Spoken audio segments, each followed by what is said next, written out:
ਸਤਿ ਸ੍ਰੀ ਅਕਾਲ ਜੀ ਸਾਰਿਆਂ ਨੂੰ। ਸਵਾਗਤ ਹੈ ਤੁਹਾਡਾ ਸੱਚੀਆਂ ਕਹਾਣੀਆਂ 'ਤੇ। ਰਵੀ ਨੂੰ ਆਪਣੇ ਵਿਆਹ ਲਈ ਘਰਦਿਆਂ ਵੱਲੋਂ ਦੇਖੀ ਕੁੜੀ ਪਸੰਦ ਨਹੀਂ ਸੀ, ਪਰ ਫਿਰ ਵੀ ਘਰਦਿਆਂ ਦੀ ਜਿੱਦ ਅੱਗੇ ਰਵੀ ਹਾਰ ਗਿਆ ਅਤੇ ਉਸ ਦੀ ਮੰਗਣੀ ਕਰ ਦਿੱਤੀ ਗਈ। ਰਿੰਪੀ ਦੇਖਣ ਨੂੰ ਸਿੰਪਲ ਜਿਹੀ ਪਰ ਸੁਭਾਅ ਦੀ ਥੋੜ੍ਹੀ ਤੇਜ਼ ਤੇ ਬੜਬੋਲੀ ਸੀ। ਹਰ ਗੱਲ ਮੂੰਹ 'ਤੇ ਬੋਲ ਦਿੰਦੀ ਸੀ। ਮੰਗਣੀ ਵਾਲੇ ਦਿਨ ਵੀ ਉਹ ਰਵੀ ਦਾ ਮੂੰਹ ਦੇਖ ਕੇ ਸਮਝ ਗਈ ਸੀ, ਸ਼ਾਇਦ ਮੈਂ ਇਸ ਨੂੰ ਪਸੰਦ ਨਹੀਂ ਹਾਂ। ਮੰਗਣੀ ਹੋਣ ਤੋਂ ਬਾਅਦ ਰਿੰਪੀ ਨੇ ਰਵੀ ਨੂੰ ਘਰ ਜਾ ਕੇ ਫੋਨ ਕੀਤਾ, ਪਰ ਰਵੀ ਨੇ ਫੋਨ ਨਹੀਂ ਚੁੱਕਿਆ ਤੇ ਨਾ ਹੀ ਕਿਸੇ ਮੈਸੇਜ ਦਾ ਜਵਾਬ ਦਿੱਤਾ।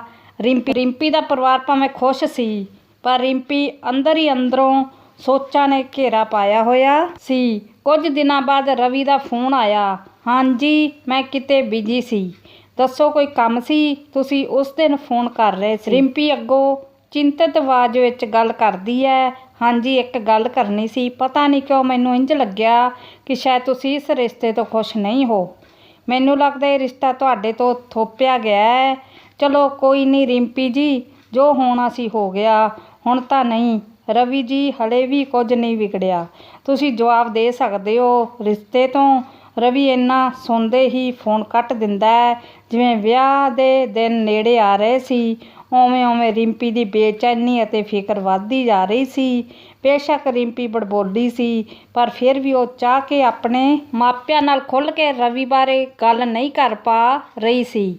ਕਿਤੇ ਨਾ ਕਿਤੇ ਉਸਨੂੰ ਰਿਸ਼ਤਾ ਟੁੱਟਣ ਤੋਂ ਬਾਅਦ ਦੀ ਬਦਨਾਮੀ ਅਤੇ ਆਪਣੀ ਬਿਮਾਰ ਮਾਂ ਦੀ ਬਿਮਾਰੀ ਵੀ ਵਿਖਾਈ ਦਿੰਦੀ ਸੀ, ਜਿਹੜੀ ਕਿ ਆਪਣੇ ਜਿਉਂਦੇ ਜੀ ਧੀ ਦਾ ਘਰ ਵਸਾਉਣਾ ਦੇਖਣਾ ਚਾਹੁੰਦੀ ਸੀ। ਹਫ਼ਤੇ ਕੁ ਬਾਅਦ ਇੱਕ ਦਿਨ ਫਿਰ ਰਵੀ ਦਾ ਫੋਨ ਆਇਆ ਅਤੇ ਅੱਜ ਉਹ ਕੁਝ ਬਦਲਿਆ ਹੋਇਆ ਜਾਪਿਆ। ਹੈਲੋ ਰਿੰਪੀ, ਮੈਂ ਤੇਰੇ ਨਾਲ ਇੱਕ ਗੱਲ ਕਰਨੀ ਹੈ। ਮੈਂ ਤੈਨੂੰ ਦੱਸਣਾ ਚਾਹੁੰਦਾ ਕਿ ਮੈਂ ਵਿਆਹ ਤੋਂ ਬਾਅਦ ਤੇਰੇ ਜ਼ਿਆਦਾ ਸੁਪਨੇ ਪੂਰੇ ਨਹੀਂ ਕਰ ਸਕਾਂਗਾ, ਨਾ ਹੀ ਮੈਂ ਤੈਨੂੰ ਜ਼ਿਆਦਾ ਕਿਤੇ ਘੁਮਾ ਫਿਰਾ ਸਕਦਾ ਹਾਂ। ਰਿੰਪੀ ਨੇ ਅੱਗੋਂ ਜਵਾਬ ਦਿੱਤਾ, ਕੋਈ ਗੱਲ ਨਹੀਂ ਜੀ, ਮੈਨੂੰ ਤਾਂ ਬਸ ਇੱਕ ਚੀਜ਼ ਹੀ ਚਾਹੀਦੀ ਹੈ, ਜੇ ਤੁਸੀਂ ਦੇ ਸਕਦੇ ਹੋ। ਹਾਂਜੀ ਬੋਲੋ। ਮਨ ਵਿੱਚ ਬਸ ਇੱਕ ਡਰ ਜਿਹਾ ਹੈ, ਜਿਵੇਂ ਮੈਂ ਤੁਹਾਨੂੰ ਪਸੰਦ ਨਹੀਂ ਹਾਂ। ਕੱਲ੍ਹ ਨੂੰ ਤੁਸੀਂ ਵਿਆਹ ਤੋਂ ਬਾਅਦ ਮੈਨੂੰ ਬੁਲਾਓਗੇ ਵੀ ਜਾਂ ਨਹੀਂ, ਮੈਨੂੰ ਸਿਰਫ ਪਿਆਰ ਚਾਹੀਦਾ ਹੈ। ਗਰੀਬੀ ਕੱਟ ਲਵਾਂਗੀ, ਪਰ ਜੇਕਰ ਪਿਆਰ ਵੀ ਨਾ ਮਿਲਿਆ ਤਾਂ ਜ਼ਿੰਦਗੀ ਜਿਉਣੀ ਤੇ ਕੱਟਣੀ ਵਿੱਚ ਬੜਾ ਹੀ ਅੰਤਰ ਆ ਜਾਂਦਾ ਹੈ, ਅਤੇ ਮੈਂ ਜ਼ਿੰਦਗੀ ਜਿਉਣੀ ਚਾਹੁੰਦੀ ਹਾਂ। ਪੈਸੇ ਦੀ ਮੈਨੂੰ ਕੋਈ ਭੁੱਖ ਨਹੀਂ, ਬਸ 2 ਟਾਈਮ ਦੀ ਰੋਟੀ ਮਿਲ ਜਾਵੇ ਬਹੁਤ ਹੈ ਮੇਰੇ ਲਈ। ਕੋਈ ਗੱਲ ਨਹੀਂ, ਤੂੰ ਫਿਕਰ ਨਾ ਕਰ, ਪਿਆਰ ਤਾਂ ਕਰਾਂਗਾ ਹੀ। ਹੁਣ ਉਹਨਾਂ ਦੀ ਗੱਲ ਹਰ ਰੋਜ਼ ਹੋਣ ਲੱਗੀ ਅਤੇ ਰਿੰਪੀ ਕਿਤੇ ਨਾ ਕਿਤੇ ਫਿਕਰ ਵੀ ਹੁਣ ਘਟ ਗਈ। ਉਸਨੇ ਕਿਤੇ ਨਾ ਕਿਤੇ ਆਪਣਾ ਚਾਅ ਅਤੇ ਸੁਪਨੇ ਦਿਲ ਵਿੱਚ ਹੀ ਦੱਬ ਲਏ ਸੀ। ਬਸ ਉਸਨੂੰ ਤਾਂ ਇਸ ਗੱਲ ਦੀ ਖੁਸ਼ੀ ਸੀ ਕਿ ਦੁਨੀਆ ਵਿੱਚ ਇੰਨੇ ਧੋਖੇ ਖਾਣ ਤੋਂ ਬਾਅਦ ਮੈਨੂੰ ਕੋਈ ਸਮਝਣ ਵਾਲਾ ਮਿਲਿਆ। ਸ਼ਾਇਦ ਇੰਨੀ ਜਲਦੀ ਰਿੰਪੀ ਦਾ ਰਵੀ 'ਤੇ ਯਕੀਨ ਕਰਨਾ ਵਿਆਹ ਤੋਂ ਪਹਿਲਾਂ ਕਿਤੇ ਨਾ ਕਿਤੇ ਸਹੀ ਨਹੀਂ ਸੀ, ਪਰ ਉਹ ਰਵੀ ਨਾਲ ਹਰ ਗੱਲ ਸਾਂਝੀ ਕਰਦੀ ਸੀ। ਉੱਧਰ ਰਵੀ ਉਸਨੂੰ ਕਦੇ ਕੋਈ ਗੱਲ ਨਾ ਦੱਸਦਾ ਕਿ ਉਹਨਾਂ ਦੇ ਘਰ ਕੀ ਤਿਆਰੀਆਂ ਚੱਲ ਰਹੀਆਂ ਸਨ ਵਿਆਹ ਦੀਆਂ। ਇੱਕ ਦਿਨ ਰਿੰਪੀ ਨੇ ਰਵੀ ਨੂੰ ਕਿਹਾ ਕਿ ਮੇਰੇ ਦਿਲ ਦੀ ਰੀਝ ਹੈ ਕਿ ਆਪਣੇ ਵਿਆਹ ਵਾਲੇ ਭੋਜ ਖੇਤ ਵਿੱਚ ਹੋਣ। ਇਸ 'ਤੇ ਤਾਂ ਕੋਈ ਅਲੱਗ ਤੋਂ ਜਾਂ ਸਪੈਸ਼ਲ ਖਰਚ ਵੀ ਨਹੀਂ ਹੋਣਾ। ਤੁਸੀਂ ਇਹ ਰੀਝ ਤਾਂ ਪੁਗਾ ਹੀ ਸਕਦੇ ਹੋ, ਅਤੇ ਦੂਜਾ ਡੀਜੇ 'ਤੇ ਨੱਚਣਾ ਦੋਵਾਂ ਨੇ। ਅੱਗੋਂ ਰਵੀ ਨੇ ਜਵਾਬ ਦਿੱਤਾ ਕਿ ਕੋਈ ਨਹੀਂ, ਟਾਈਮ 'ਤੇ ਦੇਖਾਂਗੇ, ਜਾਂ ਮੇਰੇ ਪਾਪਾ ਦੀ ਇਜਾਜ਼ਤ ਲੈ ਲੈਣਗੇ ਤੇਰੇ ਘਰ ਦੇ। ਉਂਝ ਮੈਂ ਘਰਦਿਆਂ ਤੋਂ ਬਾਹਰ ਨਹੀਂ ਹੋ ਸਕਦਾ। ਅੱਛਾ, ਫਿਰ ਮੇਰੇ ਲਹਿੰਗੇ ਨਾਲ ਦੀ ਸ਼ੇਰਵਾਨੀ ਤਾਂ ਪਾ ਆਵੋਗੇ ਨਾ? ਮੈਂ ਲਹਿੰਗੇ ਦੀ ਫੋਟੋ ਭੇਜ ਦੇਵਾਂਗੀ ਤੁਹਾਨੂੰ। ਨਹੀਂ, ਮੈਂ ਤਾਂ ਪੈਂਟ ਕੋਟ ਹੀ ਪਾ ਕੇ ਆਵਾਂਗਾ। ਠੀਕ ਹੈ, ਫਿਰ ਪੱਗ ਮੇਰੇ ਦੁਪੱਟੇ ਨਾਲ ਜਾਂ ਲਹਿੰਗੇ ਨਾਲ ਮੈਚ ਕਰ ਲਿਓ। ਨਹੀਂ, ਮੈਂ ਤਾਂ ਬਾਜ਼ਾਰ ਤੋਂ ਮੁੱਲ ਦੀ ਟੋਪੀ ਹੀ ਲੈ ਕੇ ਆਵਾਂਗਾ। ਰਵੀ ਵੱਲੋਂ ਇੰਨੇ ਜਵਾਬ ਸੁਣ ਕੇ ਰਿੰਪੀ ਦਾ ਦਿਲ ਟੁੱਟ ਗਿਆ। ਰਵੀ ਉਸਨੂੰ ਗੱਲਾਂ ਵਿੱਚ ਇਹ ਵੀ ਸੁਣਾ ਦਿੰਦਾ ਸੀ ਕਿ ਆਪਣੇ ਕਮਰੇ ਵਿੱਚ ਨਾ ਤਾਂ ਏਸੀ ਲੱਗਾ ਹੋਇਆ ਹੈ ਅਤੇ ਨਾ ਹੀ ਟੀਵੀ ਹੈ। ਮੈਂ ਖਰੀਦ ਲਵਾਂ ਨਵਾਂ ਕਿ ਨਾ? ਇਸ 'ਤੇ ਰਿੰਪੀ ਕਹਿ ਦਿੰਦੀ, ਹਲੇ ਰੁਕ ਜਾਓ, ਮੇਰੇ ਪਾਪਾ ਮੈਨੂੰ ਸ਼ਾਇਦ ਇਹ ਸਭ ਕੁਝ ਦੇ ਦੇਣਗੇ। ਮੰਗ ਕੇ ਤਾਂ ਮੈਂ ਕੁਝ ਵੀ ਨਹੀਂ ਲੈਂਦੀ। ਨਹੀਂ, ਪਰ ਜੇ ਫਿਰ ਵੀ ਦੇ ਦਿੱਤਾ ਤਾਂ ਆਪਣੇ ਕੋਲ ਡਬਲ ਸਮਾਨ ਹੋ ਜਾਵੇਗਾ। 2 ਮਹੀਨਿਆਂ ਬਾਅਦ ਉਹਨਾਂ ਦਾ ਵਿਆਹ ਹੋ ਗਿਆ। ਵਿਆਹ ਤੋਂ ਅਗਲੇ ਹੀ ਦਿਨ ਰਵੀ ਨੂੰ ਕੰਮ 'ਤੇ ਜਾਣ ਦੀ ਕਾਹਲੀ ਸੀ।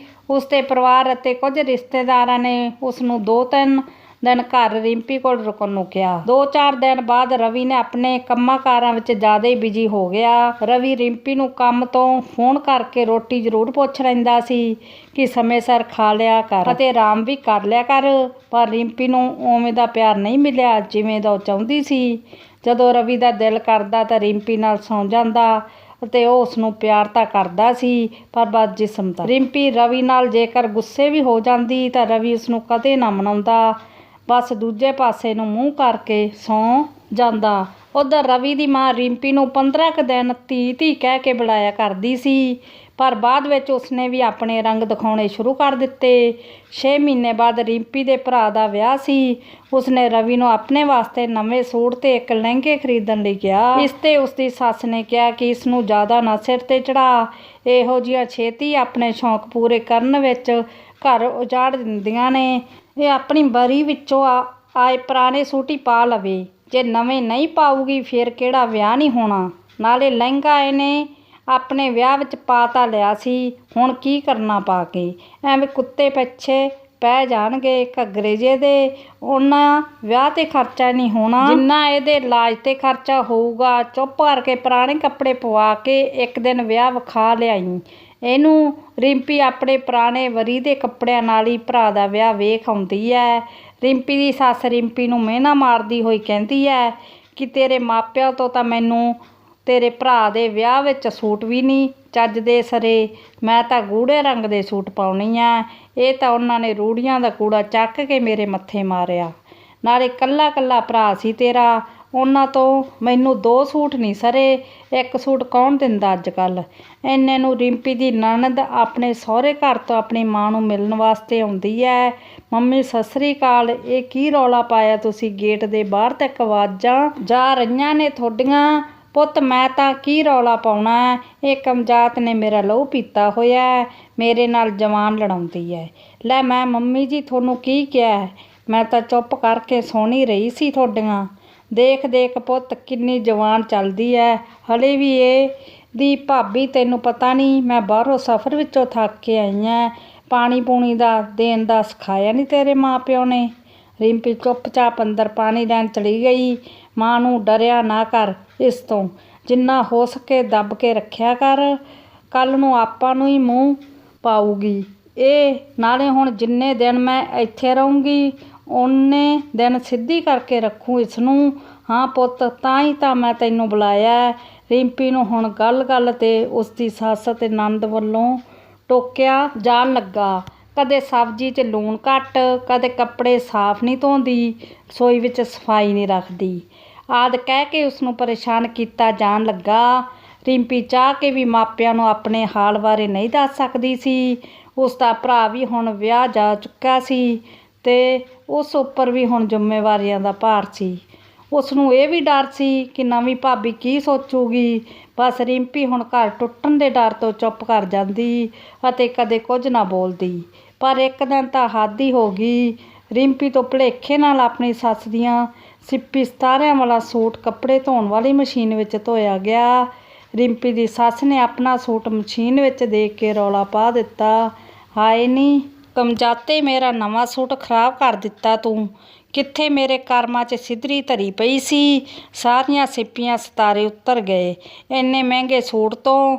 ਇੰਨੇ ਨੂੰ ਰਿੰਪੀ ਦੀ ਨਣਦ ਨੇ ਆ ਕੇ ਰਿੰਪੀ ਨੂੰ ਪਿੱਛੋਂ ਹੱਥ ਨਾਲ ਜ਼ੋਰ ਦੀ ਧੱਕਾ ਮਾਰਿਆ ਅਤੇ ਰਿੰਪੀ ਦਾ ਸਿਰ ਜਾ ਕੇ ਬਾਥਰੂਮ ਦੇ ਸ਼ੌਚ ਨਾਲ ਵੱਜਿਆ, ਜਿਸ ਕਰਕੇ ਉਸਦੇ ਸਿਰ ਵਿੱਚ 2 ਟਾਂਕੇ ਵੀ ਲੱਗੇ।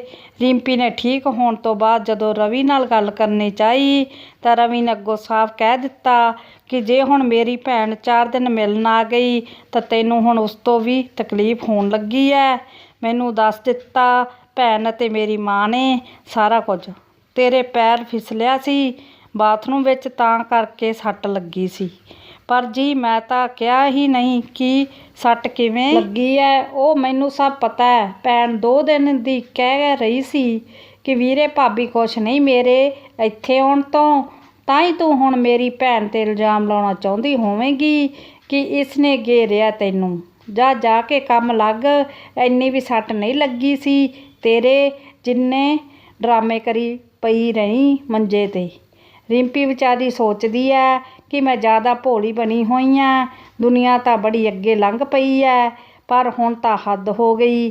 ਅੱਜ ਸਿਰ ਵਿੱਚ ਟਾਂਕੇ ਲੱਗੇ ਨੇ, ਕੱਲ੍ਹ ਨੂੰ ਜੇ ਇਹਨਾਂ ਮਾਵਾਂ ਧੀਆਂ ਨੇ ਮੈਨੂੰ ਜਾਨੋਂ ਮਾਰਤਾ ਫਿਰ ਕੀ? ਰਿੰਪੀ ਵਿਚਾਰੀ ਸੋਚਦੀ ਹੈ, ਧੀਆਂ ਨੇ ਮੈਨੂੰ ਜਾਨੋਂ ਮਾਰਤਾ ਫਿਰ ਕੀ ਬਣੂਗਾ?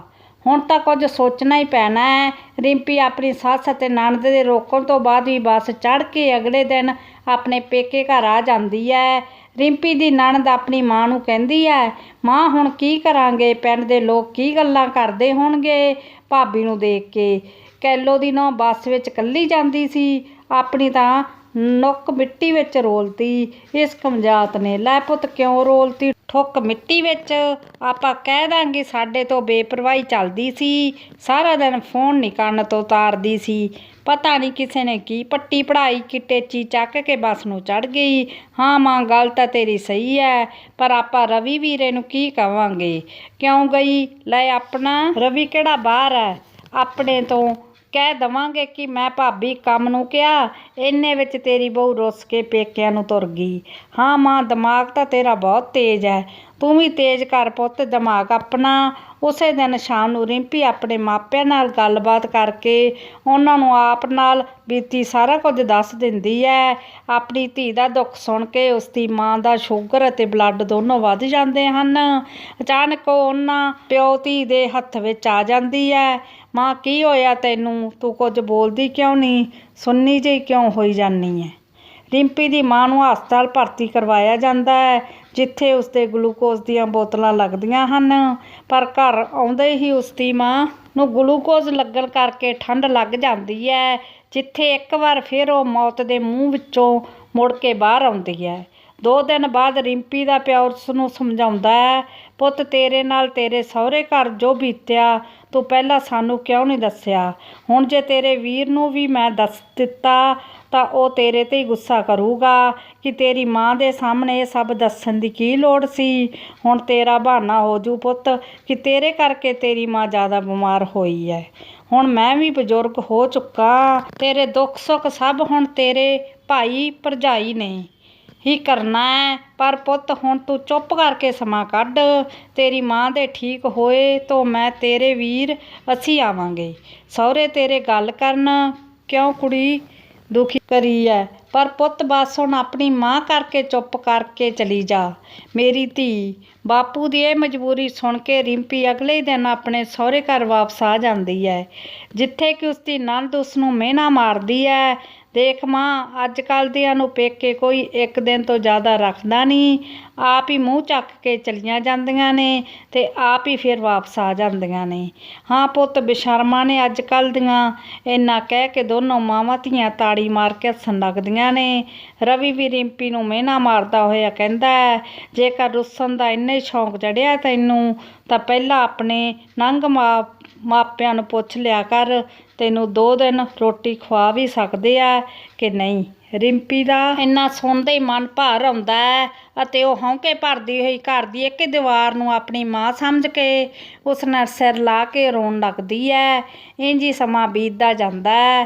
ਵਿਆਹ ਤੋਂ 5 ਸਾਲ ਬਾਅਦ ਵੀ ਜਦ ਰਿੰਪੀ ਦੀ ਕੁੱਖ ਸੁੰਨੀ ਰਹਿ ਜਾਂਦੀ ਹੈ ਤਾਂ ਉਸਦੀ ਸੱਸ ਅਤੇ ਨਣਦ ਉਸਨੂੰ ਇੱਕ ਵਾਰ ਫਿਰ ਤੋਂ ਤਾਨੇ ਮਿਹਣੇ ਮਾਰਦੀਆਂ ਹਨ। ਸਾਨੂੰ ਨਹੀਂ ਪਤਾ ਸੀ ਤੂੰ ਬੰਜਰ ਜ਼ਮੀਨ ਵੀ ਹੈ, ਜਿਸ ਉੱਪਰ ਕਦੇ ਕੋਈ ਰੁੱਖ ਹਰਾ ਨਹੀਂ ਹੋ ਸਕਦਾ। ਹੁਣ ਉਸਦਾ ਜਿਉਣਾ ਦਿਨੋਂ ਦਿਨ ਮੁਸ਼ਕਲ ਹੋ ਰਿਹਾ ਸੀ।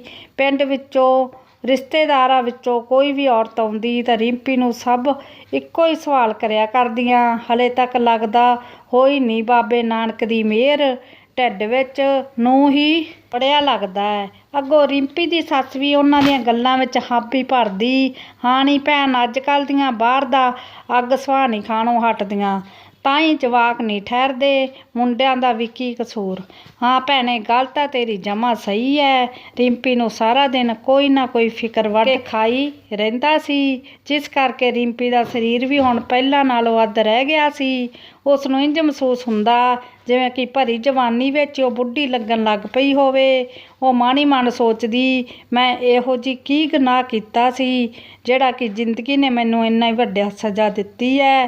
ਰੱਬ ਤਾਂ ਮੈਨੂੰ ਚੁੱਕਦਾ ਵੀ ਨਹੀਂ। ਇੱਕ ਦਿਨ ਰਿੰਪੀ ਨੂੰ ਉਸਦੇ ਪੇਕਿਆਂ ਤੋਂ ਫੋਨ ਆਉਂਦਾ ਹੈ ਕਿ ਤੇਰੀ ਮਾਂ ਹੁਣ ਇਸ ਦੁਨੀਆ ਵਿੱਚ ਨਹੀਂ ਰਹੀ। ਹੁਣ ਸੌਂਦੇ ਹੀ ਉਸਦੇ ਹੱਥ ਪੈਰ ਸੁੰਨ ਹੋ ਜਾਂਦੇ ਹਨ। ਉਸਦੀ ਸੱਸ ਉਸਨੂੰ ਵਾਰ-ਵਾਰ ਪੁੱਛਦੀ ਹੈ, ਕੀ ਹੋ ਗਿਆ, ਕਿਹੜਾ ਸੱਪ ਸੁੰਘ ਗਿਆ, ਬੋਲਦੀ ਕਿਉਂ ਨਹੀਂ? ਰਿੰਪੀ ਬੜੇ ਹੀ ਦੁੱਖ ਨਾਲ ਬੋਲਦੀ ਹੈ, ਅੰਤ ਮੇਰੀਆਂ ਰਹਿੰਦੀਆਂ ਕੁਝ ਖੁਸ਼ੀਆਂ ਤਾਂ ਵੀ ਹੁਣ ਅੰਤ ਹੋ ਗਿਆ। ਨੀ ਕੀ ਬੋਲੀ ਜਾਨੀ ਹੈ? ਕਿਹੜੀਆਂ ਖੁਸ਼ੀਆਂ ਦਾ ਅੰਤ? ਮਾਂ ਮਰ ਗਈ ਮੇਰੀ, ਤੁਸੀਂ ਹੁਣ ਜਸ਼ਨ ਮਨਾਓ। ਇੰਨੇ ਕਹਿੰਦੇ ਰਿੰਪੀ ਸਾਊ ਸਾਈ ਹੁੰਦੀ ਹੋਈ ਘਰ ਤੋਂ ਬੱਸ ਅੱਡੇ ਵੱਲ ਦੌੜ ਜਾਂਦੀ ਹੈ। ਉਸਦੀ ਬੇਵਸੀ ਅਤੇ ਲਾਚਾਰੀ ਬੱਸ ਕੰਡਕਟਰ ਤਰਸ ਕਰਕੇ ਉਸਨੂੰ ਬੱਸ ਵਿੱਚ ਚੜ੍ਹਾ ਲੈਂਦਾ ਹੈ, ਪਰ ਰਸਤੇ ਵਿੱਚ ਕਰਫਿਊ ਲੱਗਣ ਕਰਕੇ ਉਸਨੂੰ ਰਸਤੇ ਵਿੱਚ ਹੀ ਹਨੇਰਾ ਹੋ ਜਾਂਦਾ ਹੈ, ਜਿਸ ਕਰਕੇ ਉਸਦੀ ਉਡੀਕ ਕੀਤੇ ਬਿਨਾਂ ਹੀ ਉਸਦੀ ਮਾਂ ਦਾ ਸੰਸਕਾਰ ਕਰ ਦਿੱਤਾ ਜਾਂਦਾ ਹੈ। ਰਿੰਪੀ ਇੱਕ ਵਾਰ ਫਿਰ ਤੋਂ ਅੰਦਰੋਂ ਟੁੱਟ ਜਾਂਦੀ ਹੈ। ਰੱਬ ਤਾਂ ਜਿਵੇਂ ਉਸਦਾ ਵੈਰੀ ਬਣ ਗਿਆ ਹੋਵੇ। ਕੁਝ ਦਿਨਾਂ ਬਾਅਦ ਰਿੰਪੀ ਦੇ ਪੇਕੇ ਘਰ ਵੀ ਰਿੰਪੀ ਦੀਆਂ ਗੱਲਾਂ ਬਣਨ ਲੱਗ ਗਈਆਂ ਕਿ ਸੰਸਕਾਰ ਵਾਲੇ ਦਿਨ ਤੋਂ ਲੈ ਕੇ ਰਿੰਪੀ ਮਾਂ ਦੇ ਭੋਗ ਤੱਕ ਇਕੱਲੀ ਹੀ ਸਾਰੀਆਂ ਰਸਮਾਂ ਨਿਭਾ ਰਹੀ ਸੀ। ਉਸਦਾ ਪਤੀ ਜਾਂ ਸੱਸ ਸਹੁਰਾ ਕੋਈ ਵੀ ਉਸ ਨਾਲ ਨਹੀਂ ਆਉਂਦਾ ਸੀ। ਲੋਕ ਕਹਿ ਰਹੇ ਸਨ, ਕੁੜੀ ਦੇ ਲੱਛਣ ਹੀ ਮਾੜੇ ਨੇ, ਨਹੀਂ ਤਾਂ ਕਿਉਂ ਨਾ ਕੋਈ ਇੰਨੇ ਵੱਡੇ ਦੁੱਖ ਵਿੱਚ ਨਾਲ ਆ ਕੇ ਖੜਦਾ। ਦਿਨ ਬੀਤਦੇ ਗਏ, ਪਰ ਰਿੰਪੀ ਦੀ ਕਿਸਮਤ ਕਦੇ ਨਾ ਬਦਲੀ। ਇੱਕ ਦਿਨ ਰਵੀ ਨੇ ਰਿੰਪੀ ਤੋਂ ਉਸਦੇ ਸਾਰੇ ਸੋਨੇ ਦੇ ਗਹਿਣੇ ਮੰਗੇ, ਜਿਹੜੇ ਕਿ ਰਿੰਪੀ ਦੇ ਮਾਪਿਆਂ ਨੇ ਉਸਨੂੰ ਵਿਆਹ ਮੌਕੇ ਪਾਈ ਸੀ। ਰਿੰਪੀ ਨੇ ਜੇਕਰ ਪੁੱਛਣਾ ਚਾਹਿਆ ਗਹਿਣਿਆਂ ਦੀ ਅਚਾਨਕ ਕੀ ਜ਼ਰੂਰਤ ਪੈ ਗਈ, ਤਾਂ ਰਵੀ ਨੇ ਉਸਦੇ ਮੂੰਹ 'ਤੇ ਇੱਕ ਜ਼ੋਰਦਾਰ ਥੱਪੜ ਮਾਰਿਆ ਤੇ ਕਿਹਾ ਕਿ ਮੇਰੇ ਨਾਲ ਸਵਾਲ ਕਰਨ ਦੀ ਤੇਰੀ ਹਿੰਮਤ ਕਿਵੇਂ ਹੋਈ? ਚੁੱਪ-ਚਾਪ ਗਹਿਣੇ ਦੇ ਜਿੰਨੇ ਵੀ ਨੇ, ਨਹੀਂ ਤਾਂ ਆਪਣਾ ਬੋਰੀ ਬਿਸਤਰਾ ਬੰਨ੍ਹ ਕੇ ਤੁਰ ਜਾ ਆਪਣੇ ਬਾਪ ਦੇ ਘਰ। ਰਿੰਪੀ ਨੂੰ ਨਾ ਚਾਹੁੰਦੇ ਹੋਏ ਵੀ ਸਾਰੇ ਗਹਿਣੇ ਰਵੀ ਨੂੰ ਦੇਣੇ ਪਏ। ਵਿਆਹ ਦੇ 8 ਸਾਲ ਬਾਅਦ ਅੱਜ ਰਿੰਪੀ ਦੇ ਉਦਾਸ ਚਿਹਰੇ 'ਤੇ ਥੋੜ੍ਹੀ ਜਿਹੀ ਖੁਸ਼ੀ ਝਲਕ ਰਹੀ ਸੀ, ਕਿਉਂਕਿ ਇੰਨੇ ਸਾਲ ਬਾਅਦ ਮਸਾਂ ਹੀ ਰੱਬ ਨੇ ਉਸਦੀ ਜਿਵੇਂ ਨੇੜੇ ਹੋ ਕੇ ਸੁਣੀ ਸੀ। 2 ਮਹੀਨੇ ਦੀ ਗਰਭਵਤੀ ਰਿੰਪੀ ਰੱਬ ਦਾ ਲੱਖ-ਲੱਖ ਸ਼ੁਕਰ ਕਰ ਰਹੀ ਸੀ। ਉਸਨੂੰ ਇਹ ਸੀ ਕਿ ਸ਼ਾਇਦ ਹੁਣ ਉਸਦੀ ਜੂਨ ਸੁਧਰ ਜਾਵੇਗੀ। ਉਸਨੂੰ ਨਾ ਸਹੀ, ਪਰ ਢਿੱਡ ਵਿੱਚ ਪਲ ਰਹੇ ਰਵੀ ਦੇ ਬੱਚੇ ਕਰਕੇ ਤਾਂ ਉਸਨੂੰ ਇਸ ਘਰ ਵਿੱਚ ਥੋੜ੍ਹਾ ਬਹੁਤਾ ਪਿਆਰ ਮਿਲੇਗਾ। ਪਰ ਸ਼ਾਇਦ ਉਸਦੀ ਕਿਸਮਤ ਵਿੱਚ ਖੁਸ਼ੀਆਂ ਲਿਖੀਆਂ ਹੀ ਨਹੀਂ ਸੀ। ਉਸਦੀ ਸੱਸ ਨੇ ਉਸਨੂੰ ਸਾਫ਼ ਕਹਿ ਦਿੱਤਾ ਕਿ ਸਾਨੂੰ ਤਾਂ ਵੰਸ਼ ਅੱਗੇ ਵਧਾਉਣ ਲਈ ਮੁੰਡਾ ਹੀ ਚਾਹੀਦਾ ਹੈ, ਜੇਕਰ ਮੁੰਡਾ ਨਾ ਹੋਇਆ ਤਾਂ ਤੇਰੀ ਖੈਰ ਨਹੀਂ। ਰਿੰਪੀ ਨੂੰ ਹੁਣ ਇਸ ਨਵੀਂ ਮੁਸੀਬਤ ਨੇ ਘੇਰਾ ਪਾ ਲਿਆ ਸੀ, ਪਰ ਮਨ ਹੀ ਮਨ ਉਸਨੇ ਹੁਣ ਮਜ਼ਬੂਤ ਇਰਾਦਾ ਇਹ ਵੀ ਕਰ ਲਿਆ ਸੀ ਕਿ ਚਾਹੇ ਕੁੜੀ ਕਿਉਂ ਨਾ ਹੋਵੇ, ਉਸਨੇ ਆਪਣਾ ਪਹਿਲਾ ਬੱਚਾ ਨਹੀਂ ਗਵਾਉਣਾ। ਜੇਕਰ ਉਸਤੇ ਧੀ ਵੀ ਹੋਈ ਤਾਂ ਉਸਨੂੰ ਵੀ ਉਹ ਮੁੰਡਿਆਂ ਵਾਂਗੂ ਹੀ ਪਿਆਰ ਕਰੇਗੀ। ਰਿੰਪੀ ਦੀ ਸੱਸ ਅਤੇ ਰਵੀ ਨੇ ਉਸਨੂੰ ਗਰਭ ਜਾਂਚ ਟੈਸਟ ਕਰਾਉਣ ਲਈ ਕਿਹਾ। ਰਿੰਪੀ ਢੀਠ ਹੋ ਕੇ ਕੁੱਟ ਖਾਂਦੀ ਰਹੀ, ਪਰ ਉਸਨੇ ਟੈਸਟ ਕਦੇ ਨਾ ਕਰਵਾਇਆ। 9 ਮਹੀਨੇ ਬੀਤ ਜਾਣ ਤੋਂ ਬਾਅਦ ਜਦੋਂ ਰਿੰਪੀ ਦੇ ਘਰ ਪਹਿਲੀ ਕਿਲਕਾਰੀ ਵੱਜੀ ਤਾਂ ਉਹ ਕਿਲਕਾਰੀ ਇੱਕ ਕੰਨਿਆ ਦੀ ਸੀ। ਉਸਦੀ ਸੱਸ ਨਰਸ ਦੇ ਮੂੰਹ ਕੁੜੀ ਸੁਣ ਕੇ ਜਿਵੇਂ 1 ਮਿੰਟ ਲਈ ਸੁੰਨੀ ਹੋ ਗਈ ਹੋਵੇ। ਉਸਨੇ ਨਰਸ ਨੂੰ ਕਿਹਾ ਕਿ ਜਿੰਨੇ ਪੈਸੇ ਚਾਹੀਦੇ ਮੈਂ ਤੁਹਾਨੂੰ ਹੁਣੇ ਦੇ ਦੇਵਾਂਗੀ, ਪਰ ਇਸ ਕਲੈਣੀ ਨਵਜੰਮੀ ਬੱਚੀ ਨੂੰ ਹੁਣੇ ਹੀ ਮਾਰ ਦਿਓ। ਪਰ ਉਸਦੇ ਲੱਖ ਕਹਿਣ 'ਤੇ ਵੀ ਨਰਸ ਇਹ ਪਾਪ ਕਰਨ ਨੂੰ ਨਾ ਮੰਨੀ। ਘਰ ਆਉਣ ਤੋਂ ਕੁਝ ਮਹੀਨੇ ਬਾਅਦ ਰਿੰਪੀ ਦੀ ਸੱਸ ਨੇ ਉਸਨੂੰ ਨਵਜਾਤ ਨੂੰ ਮਾਰਨ ਦੀਆਂ ਬੜੀਆਂ ਸਫਲ ਕੋਸ਼ਿਸ਼ਾਂ ਕੀਤੀਆਂ। ਕੁਝ ਹੀ ਬਣਦਾ ਨਾ ਵੇਖ ਉਸਨੇ ਰਵੀ ਤੇ ਰਿੰਪੀ ਤੋਂ ਉਸਦੇ ਪੇਕੇ ਘਰ ਤੋਂ ਹਿੱਸੇ ਆਉਂਦੀ ਉਸਦੀ ਜ਼ਮੀਨ ਅਤੇ ਘਰ ਮੰਗਿਆ, ਪਰ ਰਿੰਪੀ ਨੇ ਸਾਫ਼ ਮਨਾ ਕਰ ਦਿੱਤਾ।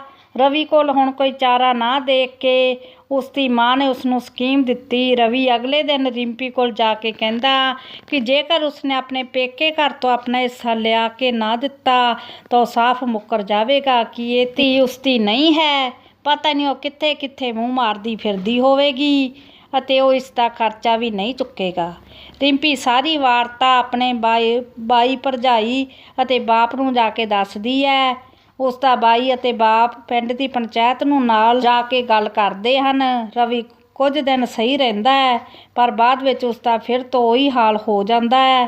ਰਿੰਪੀ ਆਪਣੇ ਪਿਓ ਅਤੇ ਬਾਈ ਅੱਗੇ ਪੱਲਾ ਅੱਡ ਕੇ ਕਹਿੰਦੀ ਹੈ, ਵੀਰੇ ਮੈਨੂੰ ਮੇਰੀ ਧੀ ਦੀ ਖਾਤਰ ਥੋੜ੍ਹੀ ਬਹੁਤੀ ਜ਼ਮੀਨ ਅਤੇ ਘਰ ਵਿੱਚੋਂ ਹਿੱਸਾ ਦੇ ਦੇਵੋ। ਜੇ ਮੈਨੂੰ ਕੱਲ੍ਹ ਨੂੰ ਕੁਝ ਹੋ ਗਿਆ, ਘੱਟੋ ਘੱਟ ਮੇਰੀ ਧੀ ਤਾਂ ਜਿਉਂਦੀ ਰਹਿ ਜਾਵੇਗੀ। ਉਸਦੇ ਬਾਈ ਨੇ ਉਸਨੂੰ ਕੋਰਟ ਕੇਸ ਚਲਾਉਣ ਲਈ ਕਿਹਾ, ਪਰ ਰਿੰਪੀ ਨੇ ਇਹ ਕਹਿ ਕੇ ਮਨਾ ਕਰਤਾ ਕਿ ਵੀਰੇ ਬਿਨਾਂ ਬਾਪ ਦੇ ਧੀ ਨੂੰ ਕੋਈ ਸਹੀ ਨਿਗਾਹ ਨਾਲ ਨਹੀਂ ਦੇਖਦਾ। ਕੱਲ੍ਹ ਨੂੰ ਇਸ ਦੇ ਵਿਆਹ ਵੇਲੇ ਵੀ ਬਹੁਤ ਗੱਲਾਂ ਬਣਨਗੀਆਂ। ਮੈਂ ਨਹੀਂ ਚਾਹੁੰਦੀ ਕਿ ਮੇਰੀ ਧੀ ਨੂੰ ਕੋਈ ਮਾੜਾ ਕਹੇ। ਰਵੀ ਨੂੰ ਅੱਜ ਨਹੀਂ ਤਾਂ ਕੱਲ੍ਹ ਆਪਣੀ ਧੀ ਵੱਲ ਵੇਖ ਕੇ ਕਦੇ ਨਾ ਤਾਂ ਕਦੇ ਬਦਲਣਾ ਹੀ ਪੈਣਾ ਹੈ। ਉਸਦੇ ਭਾਈ ਅਤੇ ਪਿਓ ਨੇ ਉਸਦਾ ਬਣਦਾ ਹਿੱਸਾ ਉਸਨੂੰ ਦੇ ਦਿੱਤਾ, ਪਰ ਸ਼ਾਇਦ ਹੁਣ ਰਿਸ਼ਤਿਆਂ ਵਿੱਚ ਪਹਿਲਾਂ ਵਰਗੀ ਮਿਠਾਸ ਨਹੀਂ ਰਹੀ ਸੀ। ਸਮਾਂ ਬੀਤਦਾ ਗਿਆ। ਰਿੰਪੀ ਦੀ ਧੀ ਲਵਲੀ ਵੀ ਹੁਣ 15 ਵਰ੍ਹਿਆਂ ਦੀ ਹੋ ਚੁੱਕੀ ਸੀ। ਸਮਾਂ ਬੀਤਦਾ ਗਿਆ। ਰਿੰਪੀ ਦੀ ਧੀ ਲਵਲੀ ਵੀ ਹੁਣ 15 ਵਰ੍ਹਿਆਂ ਦੀ ਹੋ ਚੁੱਕੀ ਸੀ। ਜਿਵੇਂ ਲਵਲੀ ਮੁਟਿਆਰ ਹੋ ਰਹੀ ਸੀ, ਉਵੇਂ ਉਵੇਂ ਉਸ ਦੀਆਂ ਮੁਸ਼ਕਲਾਂ ਵੱਧਦੀਆਂ ਜਾ ਰਹੀਆਂ ਸੀ। ਰਵੀ ਆਪਣੀ ਧੀ ਲਵਲੀ 'ਤੇ ਹੁਣ ਸ਼ੱਕੀ ਨਜ਼ਰਾਂ ਨਾਲ ਵੇਖਣ ਲੱਗਾ ਅਤੇ ਉਸ ਉੱਤੇ ਹਮੇਸ਼ਾ ਪਾਬੰਦੀਆਂ ਲਗਾਉਂਦਾ ਰਹਿੰਦਾ। ਰਵੀ ਦੀ ਇਸ ਆਦਤ ਨੇ ਲਵਲੀ ਨੂੰ ਦਿਮਾਗੀ ਤੌਰ 'ਤੇ ਪਰੇਸ਼ਾਨ ਕਰਨਾ ਸ਼ੁਰੂ ਕਰ ਦਿੱਤਾ। ਅੱਧੀ ਛੁੱਟੀ ਵੇਲੇ ਜਿੱਥੇ ਸਾਰੇ ਸਕੂਲ ਦੇ ਵਿਦਿਆਰਥੀ ਆਪਸ ਵਿੱਚ ਖੇਡ ਕੁੱਦ ਕਰ ਰਹੇ ਹੁੰਦੇ, ਉਸ ਸਮੇਂ ਲਵਲੀ ਵਿਚਾਰੀ ਇਕੱਲੀ ਹੀ ਆਪਣੀ ਜਮਾਤ ਵਿੱਚ ਬੈਠੀ ਹੁੰਦੀ, ਕਿਉਂਕਿ ਉਸਦੇ ਪਾਪਾ ਰਵੀ ਨੇ ਉਸਨੂੰ ਸਖਤ ਹਦਾਇਤ ਦਿੱਤੀ ਹੋਈ ਸੀ ਕਿ ਬਿਨਾਂ ਕੰਮ ਜਮਾਤ ਤੋਂ ਬਾਹਰ ਨਹੀਂ ਜਾਣਾ। ਲਵਲੀ ਆਪਣੀ ਮਾਂ ਰਿੰਪੀ ਕੋਲ ਦੁੱਖ ਸਾਂਝਾ ਕਰਦੀ, ਕਿਵੇਂ ਉਹ ਜਮਾਤ ਵਿੱਚ ਹੀ ਬੰਦ ਹੋ ਕੇ ਰਹਿੰਦੀ ਹੈ, ਕਿਸੇ ਮੁੰਡੇ ਨਾਲ ਤਾਂ ਕਿ ਉਹ ਕਿਸੇ ਕੁੜੀ ਨਾਲ ਵੀ ਗੱਲ ਨਹੀਂ ਕਰਦੀ। ਸਾਰੀ ਜਮਾਤ ਦੇ ਵਿਦਿਆਰਥੀ ਉਸਨੂੰ ਕੋਈ ਸੁੰਨ ਅਤੇ ਕੋਈ ਪੱਥਰ ਬੂੰਦ ਪਾਈ ਨਾ ਪਾਈ ਇੱਕ ਬਰਾਬਰ ਕਹਿ ਕੇ ਚੜਾਉਂਦੇ ਰਹਿੰਦੇ। ਕੁਝ ਸਾਲ ਬਾਅਦ ਜਦੋਂ ਲਵਲੀ ਦੀ ਸਕੂਲੀ ਪੜ੍ਹਾਈ ਪੂਰੀ ਹੋਈ ਤਾਂ ਉਸਨੂੰ ਰਵੀ ਵੱਲੋਂ ਕਾਲਜ ਜਾਣ ਦੀ ਮਨਜ਼ੂਰੀ ਨਾ ਮਿਲੀ। ਉਸਨੇ ਬੜੇ ਤਰਲੇ ਮਿੰਨਤਾਂ ਕੀਤੀਆਂ, ਪਰ ਸਾਰੀਆਂ ਕੋਸ਼ਿਸ਼ਾਂ ਨਾਕਾਮਯਾਬ ਹੀ ਰਹੀਆਂ। ਥੱਕ ਹਾਰ ਲਵਲੀ ਅਤੇ ਉਸਦੀ ਮਾਂ ਨੇ ਕੁਝ ਰਿਸ਼ਤੇਦਾਰਾਂ ਨੂੰ ਪਾ ਕੇ ਲਵਲੀ ਦੇ ਕਾਲਜ ਜਾਣ ਵਾਸਤੇ ਰਵੀ ਨੂੰ ਮਨਾਇਆ। ਸਵੇਰ ਕੰਮ 'ਤੇ ਜਾਣ ਤੋਂ ਬਾਅਦ ਰਵੀ ਦਿਨ ਵਿੱਚ ਇੱਕ ਵਾਰ ਲਵਲੀ ਦੇ ਕਾਲਜ ਜ਼ਰੂਰ ਜਾਂਦਾ ਤਾਂ ਕਿ ਉਸ ਉੱਪਰ ਨਜ਼ਰ ਰੱਖ ਸਕੇ। ਲਵਲੀ ਨੂੰ ਹਰ ਰੋਜ਼ ਆਪਣੇ ਪਾਪਾ ਦਾ ਕਾਲਜ ਜਾਣਾ ਪਸੰਦ ਨਹੀਂ ਸੀ, ਪਰ ਲਵਲੀ ਕਰਦੀ ਵੀ ਕੀ, ਜੇਕਰ ਬੋਲਦੀ ਤਾਂ ਉਸਦੇ ਪਾਪਾ ਉਸਨੂੰ ਕਾਲਜ ਤੋਂ ਹਟਾ ਸਕਦੇ ਸੀ। ਇੱਕ ਦਿਨ ਰਵੀ ਨੇ ਲਵਲੀ ਨੂੰ ਕਾਲਜ ਵਿੱਚ ਕਿਸੇ ਮੁੰਡੇ ਨਾਲ ਗੱਲ ਕਰਦੇ ਦੇਖਿਆ ਤਾਂ ਰਵੀ ਨੇ ਉਸੇ ਸਮੇਂ ਲਵਲੀ ਦੇ ਜਾ ਕੇ ਮੂੰਹ 'ਤੇ 2 ਥੱਪੜ ਜੜ ਦਿੱਤੇ। ਉਸ ਮੁੰਡੇ ਨੇ ਬੜਾ ਸਮਝਾਉਣ ਦੀ ਕੋਸ਼ਿਸ਼ ਕੀਤੀ ਕਿ ਲਵਲੀ ਦੀ ਇਸ ਵਿੱਚ ਕੋਈ ਗਲਤੀ ਨਹੀਂ, ਪਰ ਰਵੀ ਨੇ ਉਸਦੀ ਇੱਕ ਨਾ ਸੁਣੀ ਤੇ ਅਗਲੇ ਦਿਨ ਤੋਂ ਲਵਲੀ ਦਾ ਕਾਲਜ ਜਾਣਾ ਬੰਦ ਹੋ ਗਿਆ, ਜਿਸ ਕਰਕੇ ਲਵਲੀ ਹੁਣ ਬਹੁਤ ਜ਼ਿਆਦਾ ਪਰੇਸ਼ਾਨ ਰਹਿਣ ਲੱਗ ਗਈ ਸੀ। ਕੁਝ ਦਿਨ ਬਾਅਦ ਲਵਲੀ ਮਾਂ ਨਾਲ ਗੱਲ ਕਰਦੀ ਹੈ ਕਿ ਪਾਪਾ ਨੂੰ ਕੁਝ ਸਮਝਾਵੇ, ਪਰ ਰਿੰਪੀ ਦਾ ਤਾਂ ਸ਼ੁਰੂ ਤੋਂ ਹੀ ਰਵੀ ਨਾਲ ਕਦੇ ਪਿਆਰ ਨਹੀਂ ਪਿਆ ਸੀ। ਉਹ ਗੱਲ ਵੀ ਕਿਵੇਂ ਕਰਦੀ। ਫਿਰ ਵੀ ਰਿੰਪੀ ਦੇ ਅੰਦਰ ਇੱਕ ਮਾਂ ਦਾ ਦਿਲ ਸੀ, ਉਹ ਪਿੱਛੇ ਹਟ ਵੀ ਕਿਵੇਂ ਸਕਦੀ ਸੀ। ਉਸਦੇ ਹੌਸਲੇ ਕਰਕੇ ਰਵੀ ਨਾਲ ਗੱਲ ਕਰਨੀ ਚਾਹੀ, ਪਰ ਰਵੀ ਨੇ ਅੱਗੋਂ ਰਿੰਪੀ ਨੂੰ ਹੀ ਅਪਸ਼ਬਦ ਬੋਲਣੇ ਸ਼ੁਰੂ ਕਰ ਦਿੱਤੇ ਕਿ ਤੂੰ ਹੀ ਇਸ ਨੂੰ ਹਮੇਸ਼ਾ ਤੋਂ ਸਿਰ ਚੜਾਉਂਦੀ ਰਹੀ ਹੈ। ਪਹਿਲਾਂ ਜਵਾਨੀ ਪਹਿਰੇ ਤੂੰ ਵੱਡੇ ਵੱਡੇ ਕਾਂਡ ਕੀਤੇ ਹਨ ਅਤੇ ਹੁਣ ਚਾਹੁੰਦੀ ਹਾਂ ਕਿ ਲਵਲੀ ਵੀ ਉਸੇ ਲਾਈਨ 'ਤੇ ਚੱਲੇ। ਰਿੰਪੀ ਨੇ ਬੜਾ ਸਮਝਾਇਆ, ਰੱਬ ਕਰੇ ਆਪਣੀ ਧੀ ਬਾਰੇ ਇੰਝ ਨਾ ਸੋਚੋ, ਪਰ ਰਵੀ ਨੇ ਸਾਫ਼ ਕਹਿ ਦਿੱਤਾ ਕਿ ਪਤਾ ਨਹੀਂ ਕਿਸ ਦਾ ਗੰਦਾ ਖੂਨ ਹੈ, ਮੇਰੀ ਧੀ ਤਾਂ ਨਹੀਂ ਹੈ। ਮੈਂ ਤਾਂ ਬਸ ਲੋਕਾਂ ਦੀ ਨਾ ਸੁਣਨੀ ਪਵੇ ਇਸ ਕਰਕੇ ਇਹਨੂੰ ਪਾਲ ਅਤੇ ਪੜ੍ਹਾ ਰਿਹਾ ਸੀ, ਪਰ ਹੁਣ ਮੈਨੂੰ ਕੋਈ ਫਰਕ ਨਹੀਂ ਪੈਂਦਾ, ਇਹ ਪੜ੍ਹੇ ਜਾਂ ਅਨਪੜ੍ਹ ਰਹੇ। ਪਹਿਲਾਂ ਤਾਂ ਹੁਣ ਇਸ ਫਾਹੇ ਦਾ ਵਿਆਹ ਕਰਕੇ ਘਰੋਂ ਕੱਢਾਂ, ਫਿਰ ਦੇਖਦੇ ਅੱਗੇ ਕੀ ਕਰਨਾ ਹੈ। ਲਵਲੀ ਇਹ ਸਾਰਾ ਕੁਝ ਆਪਣੇ ਕੰਨੀ ਸੁਣ ਲੈਂਦੀ ਹੈ ਅਤੇ ਆਪਣੀ ਮਾਂ ਦੀ ਗੱਲ ਲਾ ਕੇ ਰੋਣ ਲੱਗਦੀ ਹੈ। ਕੁਝ ਦਿਨਾਂ ਬਾਅਦ ਲਵਲੀ ਆਪਣੀ ਮਾਂ ਨਾਲ ਗੱਲਬਾਤ ਕਰ ਰਹੀ ਹੁੰਦੀ ਹੈ ਤਾਂ ਉਸਨੂੰ ਪਤਾ ਲੱਗਦਾ ਹੈ ਕਿ ਉਸਦੀ ਮਾਂ ਨਾਲ ਇਸ ਘਰ ਵਿੱਚ ਸ਼ੁਰੂ ਤੋਂ ਹੀ ਬਦਸਲੂਕੀ ਹੁੰਦੀ ਆਈ ਹੈ। ਉਸਨੇ ਹੁਣ ਆਪਣੇ ਬਾਪ ਤੋਂ ਬੇਪਰਵਾਹ ਹੋ ਕੇ ਕੁਝ ਕਰਨ ਦੀ ਠਾਣੀ। ਇੱਕ ਦਿਨ ਲਵਲੀ ਨੇ ਬਿਨਾਂ ਕਿਸੇ ਨੂੰ ਦੱਸੇ ਘਰੋਂ ਭੱਜਣ ਦੀ ਸੋਚੀ, ਪਰ ਇੱਕ ਵਾਰ ਫਿਰ ਇਹ ਸੋਚ ਕੇ ਰੁਕ ਜਾਂਦੀ ਹੈ ਕਿ ਜਦੋਂ ਮੈਂ ਜੰਮੀ ਸੀ ਤਾਂ ਮਾਂ ਤੋਂ ਬਿਨਾਂ ਕੋਈ ਖੁਸ਼ ਨਹੀਂ ਸੀ, ਸਭ ਨੇ ਕਲੈਣੀ ਆਖਿਆ ਸੀ। ਅੱਜ ਮੈਂ ਆਪਣੀ ਮਾਂ ਦੀ ਇੱਜ਼ਤ ਕਰਕੇ ਅਤੇ ਮੈਂ ਨਹੀਂ ਚਾਹੁੰਦੀ ਕਿ ਕੱਲ੍ਹ ਨੂੰ ਜੇ ਕਿਸੇ ਘਰ ਕੁੜੀ ਹੋਵੇ ਤਾਂ ਉਸਨੂੰ ਮੇਰੇ ਘਰੋਂ ਭੱਜਣ ਦੀ ਕਹਾਣੀ ਸੁਣ ਕੇ ਕੁੱਖ ਵਿੱਚ ਜਾਂ ਬਾਅਦ ਵਿੱਚ ਜਾਨੋਂ ਮਾਰ ਦਿੱਤਾ ਜਾਵੇ। ਉਹ ਖੁਦ ਹੌਸਲਾ ਕਰ ਆਪਣੇ ਪਾਪਾ ਨਾਲ ਗੱਲ ਕਰਨ ਜਾਂਦੀ ਹੈ, ਪਰ ਜਿੱਥੇ ਕਿ ਉਸਨੂੰ ਆਪਣੇ ਪਾਪਾ ਦੀ ਨਫ਼ਰਤ ਤੋਂ ਬਿਨਾਂ ਹੋਰ ਕੁਝ ਨਹੀਂ ਮਿਲਦਾ। ਲਵਲੀ ਨੇ ਪੜ੍ਹਨਾ ਨਾ ਛੱਡਿਆ, ਉਹ ਘਰ ਬੈਠ ਕੇ ਕਿਤਾਬਾਂ ਪੜ੍ਹਿਆ ਕਰਦੀ। ਉਸਨੂੰ ਕਿਤੇ ਨਾ ਕਿਤੇ ਇੱਕ ਉਮੀਦ ਸੀ, ਅੱਜ ਨਹੀਂ ਤਾਂ ਕੱਲ੍ਹ ਪਾਪਾ ਕਾਲਜ ਲਈ ਮੰਨ ਹੀ ਜਾਣਗੇ, ਪਰ ਰਵੀ ਮੰਨਣ ਵਾਲਾ ਕਿੱਥੇ ਸੀ। ਇੱਕ ਦਿਨ ਲਵਲੀ ਦੀ ਭੂਆ ਰਵੀ ਦੇ ਘਰ ਆਈ ਅਤੇ ਰਵੀ ਨੂੰ ਸਮਝਾਉਣ ਲੱਗੀ ਕਿ ਲੋਕਾਂ ਨੇ ਕੱਲ੍ਹ ਨੂੰ ਬਦਨਾਮੀ ਦੇਣੀ ਹੈ, ਕੁੜੀ ਨੇ ਪਤਾ ਨਹੀਂ ਇਹੋ ਜਿਹਾ ਕਿਹੜਾ ਚੰਦ ਚੜਾਇਆ ਹੈ ਜਿਹੜਾ ਕਿ ਉਸਨੂੰ ਕਾਲਜ ਤੋਂ ਹਟਾ ਕੇ ਘਰ ਬਿਠਾ ਰੱਖਿਆ ਹੈ। ਵੀਰੇ ਤੂੰ ਇੱਕ ਕੰਮ ਕਰ, ਇਸ ਨੂੰ ਮੇਰੇ ਨਾਲ ਮੇਰੇ ਸਹੁਰੇ ਘਰ ਭੇਜ ਦੇ। ਪਿੰਡ ਵਿੱਚ ਕਹਿ ਦਵੀਂ ਕਿ ਕੁੜੀ ਭੂਆ ਕੋਲ ਪੜ੍ਹਨ ਗਈ ਹੈ, ਇੱਥੇ ਕਾਲਜ ਵਧੀਆ ਨਹੀਂ ਸੀ।